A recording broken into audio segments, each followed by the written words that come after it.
జార్ఖండ్ లో స్టూడెంట్స్ అందరూ అంటే మోస్ట్లీ జెన్జీ వాళ్ళంతా కూడా మళ్ళీ రోడ్ ఎక్కి ప్రొటెస్ట్ చేస్తున్నారు. ఈసారి దేనికోసం అంటే రీసెంట్ గా జార్ఖండ్ లో ఆ ఏప్రిల్ లోని జార్ఖండ్ పబ్లిక్ సర్వీస్ ఎగ్జామినేషన్ జరిగింది. ఆ ఎగ్జామ్ సరిగ్గా జరగలేదు, ట్రాన్స్పరెన్సీ మెయింటైన్ చేయలేదు, అలాగే జాబ్స్ అలొకేట్ చేయడంలో కూడా కొన్ని అవకతవకలు జరిగాయి అని చెప్పి స్టూడెంట్స్ ఇప్పుడు రోడ్ ఎక్కి ప్రొటెస్ట్ చేస్తున్నారు. దీనికి కూడా సేమ్ మొన్న ఎలా అయితే ఢిల్లీలోని జంతర్ మంతర్లో మనందరం కలిసి ప్రొటెస్ట్ చేసి ఆ ఎడ్యుకేషన్ మినిస్టర్ని ఎలా అయితే రాజీనామా చేయించేలాగా ప్రొటెస్ట్ చేశారో సేమ్ ఇప్పుడు జార్ఖండ్ లో కూడా ఆ సెర్టైన్ ఎడ్యుకేషన్ మినిస్టర్ రాజీనామా చేయాలని ఇప్పుడు స్టూడెంట్స్ అందరూ కూడా రోడ్ ఎక్కి పోరాటం చేస్తున్నారు.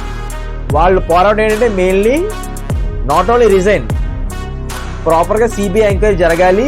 ఏది ఈ జేపీఎస్ ఎగ్జామ్ గురించి, అదే ఏదైతే Jharkhand public service commission exam ఉందో దాని మీద ప్రాపర్ గా సిబిఐ ఎంక్వైరీ జరగాలి. అలానే ఎవరైతే ఇందులో ఇన్వాల్వ్ అయి ఉన్నారో వాళ్ళందరూ మీద స్ట్రిక్ట్ యాక్షన్ తీసుకోవాలి. అండ్ కమింగ్ డేస్ లో కూడా జరగబోయే ఎగ్జామ్స్ అన్ని కూడా ట్రాన్స్పరెంట్ గా జరిగేలాగా కొన్ని నిర్ణయాలు తీసుకోవాలని చెప్పి రోడ్ ఎక్కి పోరాడుతున్నారు. సో ప్రెసెంట్ జార్ఖండ్ లో ఏంటంటే జార్ఖండ్ ముక్తి మోర్చా అనే లోకల్ పార్టీ రూలింగ్ లో ఉంది. అంటే వాళ్ళు కాంగ్రెస్ అలయన్స్ లో ఉన్నారు. నాట్ ఓన్లీ కాంగ్రెస్, అక్కడ సిపిఐ పార్టీ కూడా ఉంది, కమ్యూనిస్ట్ పార్టీ. సో ఈ కమ్యూనిస్ట్ పార్టీలు అలాగే కాంగ్రెస్ అండ్ ఈ లోకల్ జార్ఖండ్ ముక్తి మోర్చా పార్టీ ఈ మూడు కలిసి అలయన్స్ ఫామ్ చేసి గవర్నమెంట్ ఫామ్ చేసాయి. సో ఇప్పుడు ఎలా అయితే బీజేపీ బాధ్యత తీసుకొని ఆ మినిస్టర్ గారు రాజీనామా చేశారో సో ఇక్కడ జార్ఖండ్ లో కూడా మినిస్టర్ గారు రెస్పాన్సిబిలిటీ తీసుకొని రిజైన్ చేసి ఇప్పుడైతే స్టూడెంట్స్ ఏదైతే డిమాండ్ చేస్తున్నారో అవి జరిగేలా చూడాలని చెప్పి మనం కూడా కోరుకుందాం. ఎందుకంటే ఈ దేశంలో ప్రతి పౌరుకి కూడా ప్రశ్నించే హక్కు ఉంది. సో ఎవరైతే అర్హత ఉందో ఖచ్చితంగా అర్హత ఉన్న వాళ్ళకి న్యాయం జరగాలి. ఈ పొలిటీషియన్స్ ఎవరైతే వాళ్ళ పవర్ మిస్యూజ్ చేసుకొని ఇష్టం వచ్చినట్టు చేసుకుంటున్నారో దాన్ని మనం అరికట్టాలి. సో నాట్ ఓన్లీ జెన్జీ, ప్రతి పౌరుడు కూడా బాధ్యత తీసుకొని ఈ ప్రొటెస్ట్కి సపోర్ట్ చేయాలని కోరుకుంటున్నాను. ఎందుకంటే వాళ్ళు చేసే ప్రొటెస్ట్లో న్యాయం ఉంది. సో అక్కడ ఎన్నో అవకతవకలు నిజంగానే జరిగాయని అనిపిస్తుంది, ఎందుకంటే ఇప్పుడు వచ్చి ఇన్ఫర్మేషన్ చూసిన తర్వాత. సో ఇన్ సచ్ ఏవే ఎలా అయితే మనం ఢిల్లీలో జంతర్ మంతర్లో సపోర్ట్ చేసామో ఆ ప్రొటెస్ట్కి, అలానే ఇప్పుడు జార్ఖండ్లో జరిగే ప్రొటెస్ట్ కూడా అందరూ యునానిమస్గా సపోర్ట్ చేయాలని కోరుకుంటున్నాను. సో ఎందుకంటే ఇప్పుడు ఈ సక్సెస్ అయితే స్టూడెంట్స్కి కదా మంచి జరుగుద్ది, ఈ జనరేషన్ మంచి జరిగితే నెక్స్ట్ జనరేషన్ కూడా కొంచెం బాగుపడుతుంది. సో దాంతో ప్రతి పొలిటీషియన్ కూడా బాధ్యతగా పని చేయాలని చెప్పి కోరుకునేలా మనం చూడాలి.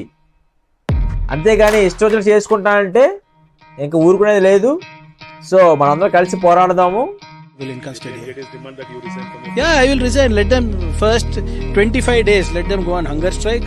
Then if they don't control, we will do one lathi charge and then I will resign.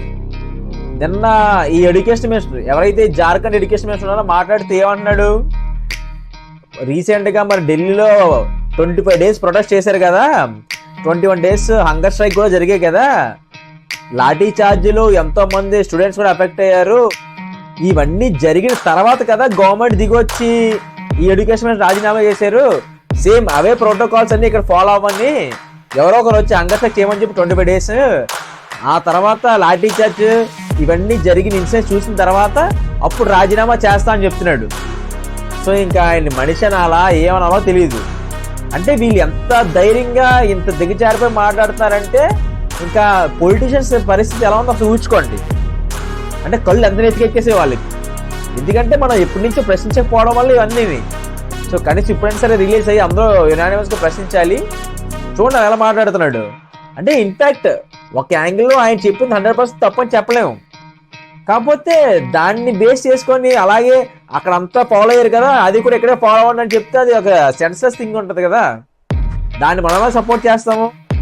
అప్పుడు ఏంటంటే ఢిల్లీలో జరిగే ప్రొటెస్ట్కి కొంతమంది ఏంటి దీనికి చైనా ఏజెంట్లు లేకపోతే పాకిస్తానీ స్పాన్సర్స్ వచ్చేస్తున్నాయి, అలాగే ఫారెన్ నుంచి ఫండ్స్ వచ్చేస్తున్నాయి, సోనం వాంగ్చుక్ అనేవాడు చైనా ఏజెంట్ అని లైక్ ఫాల్స్ ప్రొపగండా నడపడం ట్రై చేశారు. దాని అన్నింటినీ ఓవర్కమ్ చేసి జెన్జీ సక్సెస్ అయింది ఆ ప్రొటెస్ట్లోని. ఇప్పుడు కనీసం ఈ జార్ఖండ్లో జరిగే ప్రొటెస్ట్ సరే న్యాయంగా చూసి ఇలాంటి ఏమి దరిద్రాన్ని అంటించకుండా సో న్యాయంగా పోరాడి స్టూడెంట్స్ వైపు నిలబడదాము, స్టూడెంట్స్ మంచి జరిగేలా పోరాడదాము. సో ఖచ్చితంగా గవర్నమెంట్ అకౌంటబిలిటీ తీసుకోవాలి. ఇప్పుడు ఎవరైతే ఉన్నారో ఇప్పుడు జార్ఖండ్ ముక్తి Morcha party along with Congress party responsibility తీసుకొని ఆ ఎడ్యుకేషన్ మినిస్టర్ రాజీనామా చేయించండి.